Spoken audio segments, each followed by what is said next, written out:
رسول صلی الله علیه وسلم یو پیر فضل ابن عباس ته دا خبره کړې وه. فضل ابن عباس دا د رسول صلی الله علیه وسلم د تره زوی هغه ته یې وی د دې خپلو بچو په باره کې ورته وی او د دې خپلوانو په باره کې اخفهم فی الله عز وجل، دا خپل کشران وی د الله نه یېروه. دا رسول صلی الله علیه وسلم وی نصیحت کړی فضل ابن عباس. دا خبر امام قرطبي په خپل تفسیر کې هم راوړی ده او امام احمد هم دا روایت راوړی.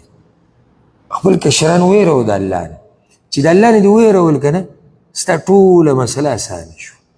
که بعض ملګري راشي وایي زما بچي زما ادب نه کوي، زما احترام نه کوي، زما بچي ما سره دا کوي، دغه کې تاسو به لیدلي او دا خو غالبا هر معاشره کې دا مسلې د هغې یو وجه دا ده چې ده د خپل بچي د الله نه نه دي هېرولي او داسې شاذ او نادر کېږي، داسې هم کېږي ورې چې سړی د الله نه ویري خو د هغوی په نصیب باندې هدایت نه او بدبختي خدا کله ناکله کېږي. نور اکثر چې بچي بد عمله یي که نه دې کې د مور پلار لاس وي، هغه لاس داسې چې دوی یېرولي د الله نه نه دي او چې د الله نه دې ویرو که نه بیا ترې مه یېرېږه. تاسو ته دا پوته شتي نن سبا داسې حالات دي که نه چې مور پلار د بچو نه یېرېږي، په ما ګزار ونه کي، ما سره بد اخلاقي ونه کي، ما نه څه جواب داسې د خلکو مخکې رانه کي وبه مې شرموي. د دې څه وجه ده چې دا پلار او مور د بچي نه یېرېږي؟ وجه یې دا ده چې دا بچی د الله نه یېرېږي. که چېرته ستا دا بچی ستا دا کشر د الله نه یېرېدو که نه بیا ترې مه یېرېږه.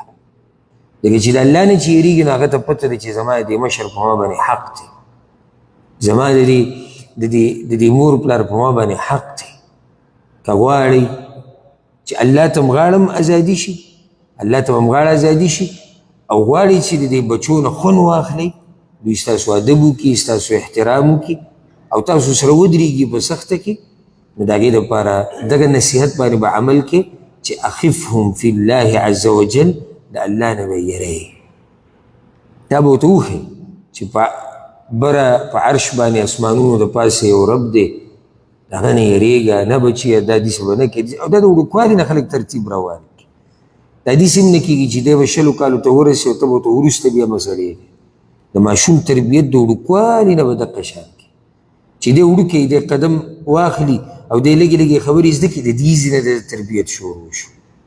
تربیت هغه 20 کالو کې بیا نه کېږي، 13 کې نه کېږي، وړوکوالي نه تا تربیت شروع کړی چې ورسره روان وخت په وخت ورته نه الله په دې ناراضه کېږي، نه داسې به نه کوې، دا د الله نه دی خوښ، دا کار د الله خوښ دی.